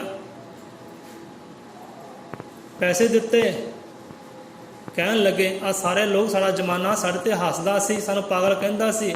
ਪਰ ਇੱਕ ਗੱਲ ਦੱਸੀ ਆਪ ਨੂੰ ਕਿ ਪਾਗਲ ਅਸੀਂ ਨਹੀਂ ਹਾਂ, ਕਮਲੇ ਅਸੀਂ ਨਹੀਂ ਹਾਂ, ਪਾਗਲ ਤੁਸੀਂ ਸਾਰੇ ਲੋਕ ਹੋ, ਤੁਸੀਂ ਸਾਰੇ ਲੋਕ ਪਾਗਲ ਹੋ। ਹੁਣ ਦੇਖੋ, ਇਹ ਬਹੁਤ ਵੱਡਾ ਸਾਹਸ ਹੈ ਕਿ ਭਰੀ ਹੋਈ ਜਨਤਾ ਵਿੱਚ ਸਾਰਿਆਂ ਨੂੰ ਪਾਗਲ ਕਹਿ ਦੇਣਾ, ਮੂਰਖ ਕਹਿ ਦੇਣਾ, ਕਿਉਂਕਿ ਸਾਹਸ ਸੰਤ ਲੋਕ ਰੱਖਦੇ ਨੇ। ਹੁਣ ਸਮਝਾਉਣ ਲੱਗੇ ਸੀ ਕਿ ਕਿੱਦਾਂ ਤੁਸੀਂ ਪਾਗਲ ਹੋ, ਤੁਸੀਂ ਮੈਨੂੰ ਪਾਗਲ ਕਹਿੰਦੇ ਹੋ ਨਾ, ਪਾਗਲ ਤੁਸੀਂ ਲੋਕ ਹੋ। ਤੁਸੀਂ ਉਹ ਰੱਬ ਦੀ ਭਾਲ ਕਰ ਰਹੇ ਹੋ, ਖਲਕਤ ਇਕੱਠੀ ਕਰਕੇ, ਦੁਨੀਆ ਇਕੱਠੀ ਕਰਕੇ, ਕਿ ਰੱਬ ਦੱਸੋ ਇੱਥੇ ਹਾਜ਼ਰ ਨਾਜ਼ਰ ਹੈ, ਉਹ ਕਿੱਥੇ ਰਹਿੰਦਾ ਹੈ, ਤੁਸੀਂ ਲੱਭਦੇ ਕਿੱਥੇ ਹੋ? ਪਾਗਲ ਤਾਂ ਤੁਸੀਂ ਲੋਕ ਹੋ। ਜਿੱਦਾਂ ਅਸੀਂ ਪੈਸਾ ਲੱਭਿਆ ਜੁੱਤੀ ਵਿੱਚੋਂ, ਜੁੱਤੀ 'ਚ ਪੈਸਾ ਕੌਣ ਰੱਖਦਾ ਹੈ? ਕੋਈ ਨਹੀਂ ਰੱਖਦਾ। ਪਗੜੀ 'ਚ ਪੈਸਾ ਕੌਣ ਰੱਖਦਾ ਹੈ? ਕੋਈ ਨਹੀਂ ਰੱਖਦਾ। ਝੋਲੇ ਵਿੱਚ ਪੈਸਾ ਕੌਣ ਰੱਖਦਾ ਹੈ? ਕੋਈ ਨਹੀਂ ਰੱਖਦਾ। ਇੱਦਾਂ ਹੀ ਪਰਮਾਤਮਾ ਜਿਹੜਾ ਉਹ ਬਾਹਰ ਨਹੀਂ ਹੈ, ਪਰਮਾਤਮਾ ਹੈ ਕਿਤੇ ਆ ਤੇ ਲੱਭਦੇ ਤੁਸੀਂ ਕਿਤੇ ਫਿਰਦੇ, ਪਾਗਲ ਤਾਂ ਤੁਸੀਂ ਲੋਕ ਹੋ। ਪਰਮਾਤਮਾ ਤੁਹਾਡੇ ਅੰਤਰ ਹਿਰਦੇ ਵਿੱਚ ਬੈਠਾ ਹੈ, ਅੰਦਰ ਦੀਆਂ ਗਹਿਰਾਈਆਂ ਵਿੱਚ ਬੈਠਾ ਹੈ, ਤੁਹਾਡੇ ਨਿਰਮਲ ਸੁੱਚੇ ਵਿਚਾਰਾਂ ਵਿੱਚ ਬੈਠਾ ਹੈ। ਉੱਥੇ ਲੱਭਣਾ ਕਰੋ। ਇਹ ਅੱਖਾਂ ਬੰਦ ਕਰਕੇ ਅੰਦਰੋਂ ਜੁੜੋ ਉਹਦੇ ਨਾਲ, ਅੰਦਰ ਦੀਆਂ ਵਡਿਆਈਆਂ ਨੂੰ ਉਜਾਗਰ ਕਰੋ, ਅੰਦਰ ਦੇ ਗਿਆਨ ਨੂੰ ਉਜਾਗਰ ਕਰੋ। ਪਰਮਾਤਮਾ ਉੱਥੇ ਬੈਠਾ ਹੈ। ਪਾਗਲ ਤਾਂ ਭਾਈ ਤੁਸੀਂ ਲੋਕ ਹੋ, ਉਹ ਬੈਠਾ ਕਿਤੇ, ਲੱਭਦੇ ਤੁਸੀਂ ਕਿਤੇ, ਅਸੀਂ ਨਹੀਂ ਪਾਗਲ। ਫਿਰ ਹਲਵਾਈ ਨੇ ਸੋਚੀ ਹੈ ਕਿ ਹਾਂ ਵੀ ਸੰਤ ਤਾਂ ਵਾਕਈ ਕਰਨੀ ਵਾਲਾ, ਮਹਾਂਪੁਰਖ ਤਾਂ ਵਾਕਈ ਕਰਨੀ ਵਾਲਾ ਹੈ, ਵਾਕਈ ਸਹੀ ਗੱਲ ਹੈ। ਪਰਮਾਤਮਾ ਤਾਂ ਹਰ ਹਿਰਦੇ ਵਿੱਚ ਬੈਠਾ ਹੋਇਆ ਹੈ। ਬਸ ਅੱਖਾਂ ਬੰਦ ਕਰਕੇ ਅੰਦਰ ਧਿਆਨ ਲਗਾਈਏ, ਸੁਰਤ ਲਗਾਈਏ, ਮਹਿਸੂਸ ਕਰੀਏ ਨੇ ਆਪਣੇ ਅੰਦਰੋਂ, ਕਿਉਂਕਿ ਪਰਮਾਤਮਾ ਹਰ ਜੀਵ ਦੇ ਅੰਦਰ ਹੀ ਹੈ, ਉਹ ਬਾਹਰ ਨਹੀਂ ਹੈ। ਹੁਣ ਅੱਜ ਵੀ ਆਪਾਂ ਲੱਭਦੇ ਫਿਰਦੇ ਹਾਂ ਮੰਦਰਾਂ ਵਿੱਚੋਂ, ਮਸੀਤਾਂ ਵਿੱਚੋਂ, ਪਰ ਹੈ ਉਹ ਜੀਵ ਦੇ ਅੰਦਰ ਹੀ ਹੈ। ਕਹਿੰਦੇ ਨਾ ਰੱਬ ਮੰਦਰ, ਨਾ ਰੱਬ ਮਸੀਤੀ, ਰੱਬ ਤਾਂ ਜੀਵ ਦੇ ਅੰਦਰ ਹੈ। ਜੇ ਰੱਬ ਮਿਲਦਾ ਮੰਦਰ ਮਸੀਤੇ। ਬਾਬਾ ਬੁੱਲੇ ਸ਼ਾਹ ਜੀ ਬੜਾ ਪਿਆਰਾ ਸਮਝਾਉਂਦੇ ਨੇ ਜੀਵ ਨੂੰ, ਜਿਹੜਾ ਸੁੱਤਾ ਹੋਇਆ ਅਗਿਆਨਤਾ ਦੇ ਹਨੇਰੇ ਵਿੱਚ। ਕਹਿੰਦੇ ਜੇ ਰੱਬ ਮਿਲਦਾ ਮੰਦਰ ਮਸੀਤੀ ਤੇ ਮਿਲਦਾ ਚੰਮ ਚਿੜਕੀਆਂ। ਆਹ ਥੱਲੇ ਪੋਰਚਨ ਜਿਹੜਾ ਆਪਣਾ ਬਣਿਆ ਹੋਇਆ ਨਾ, ਜਾਂਦੀ ਵਾਰ ਭਾਵੇਂ ਦੇਖ ਲਿਓ, ਥੱਲੇ ਪੋਰਚਨ ਵਿੱਚ ਉਹ ਬਲਬਾਂ ਦੇ ਖੋਲਿਆਂ ਵਿੱਚ ਚੰਮ ਚਿੜਕੀਆਂ ਰਹਿੰਦੀਆਂ, ਨਿੱਕੀਆਂ ਨਿੱਕੀਆਂ ਚਿੜੀਆਂ ਰਹਿੰਦੀਆਂ ਨੇ। ਜੇ ਰੱਬ ਮਿਲਣਾ ਹੁੰਦਾ ਪਹਿਲਾਂ ਉਹਨਾਂ ਨੂੰ ਮਿਲਦਾ, ਕਿਉਂਕਿ ਉਹ ਸਾਰਾ ਦਿਨ ਇੱਥੇ ਰਹਿੰਦੀਆਂ, ਸਾਰੀ ਰਾਤ ਵੀ ਇੱਥੇ ਰਹਿੰਦੀਆਂ ਨੇ। ਤੁਸੀਂ ਤਾਂ ਘੰਟੇ ਵਾਸਤੇ ਆਉਂਦੇ ਹੋ। ਜੇ ਰੱਬ ਨੂੰ ਮਿਲਣਾ ਹੁੰਦਾ, ਰੱਬ ਪਹਿਲਾਂ ਉਹਨਾਂ ਨੂੰ ਮਿਲਣਾ ਸੀ। ਆ ਕਰਲੀਆਂ ਇੱਥੇ ਕਮਰੇ ਵਿੱਚ ਕਿੰਨੀਆਂ ਰਹਿੰਦੀਆਂ ਨੇ, ਘਰ ਦੇ ਅੰਦਰ ਕਿੰਨੀਆਂ ਰਹਿੰਦੀਆਂ ਨੇ। ਜੇ ਰੱਬ ਮਿਲਣਾ ਹੁੰਦਾ ਪਹਿਲਾਂ ਕਰਲੀਆਂ ਨੂੰ ਮਿਲਣਾ ਸੀ। ਜੇ ਰੱਬ ਮਿਲਦਾ ਮੰਦਰ ਮਸੀਤੀ ਮਿਲਦਾ ਚੰਮ ਚਿੜਕੀਆਂ। ਜੇ ਰੱਬ ਮਿਲਦਾ ਜੰਗਲ ਬੇਲੇ, ਹੁਣ ਜੰਗਲਾਂ 'ਚ ਤੁਰ ਗਏ ਕਈ ਘਰ-ਬਾਰ ਛੱਡ ਕੇ, ਰੱਬ ਜੰਗਲਾਂ ਵਿੱਚ ਹੈ। ਜੇ ਰੱਬ ਮਿਲਦਾ ਜੰਗਲ ਬੇਲੇ ਤੇ ਮਿਲਦਾ ਗਊਆਂ ਵਛੀਆਂ। ਹੁਣ ਜੰਗਲਾਂ ਵਿੱਚ ਪਹਿਲਾਂ ਕਿੰਨੇ ਜਾਨਵਰ ਨੇ, ਗਊਆਂ ਵਛੀਆਂ ਸ਼ੇਰ ਬਗੇਲੇ ਕਿੰਨੇ ਨੇ। ਜੇ ਰੱਬ ਮਿਲਣਾ ਹੁੰਦਾ ਉਹਨਾਂ ਨੂੰ ਮਿਲ ਜਾਣਾ ਸੀ, ਕਿਉਂਕਿ ਉਹਨਾਂ ਕੋਲ ਜੁਗਤੀ ਹੈ ਨਹੀਂ, ਢੰਗ ਤਰੀਕਾ ਹੈ ਨਹੀਂ ਰੱਬ ਨੂੰ ਪਾਉਣ ਦਾ। ਬੰਦੇ ਕੋਲ ਹੈ। ਰੱਬ ਰਹਿੰਦਾ ਕਿੱਥੇ ਹੈ ਤੇ ਭਾਲ ਕਿੱਥੇ ਕਰਦਾ ਹੈ।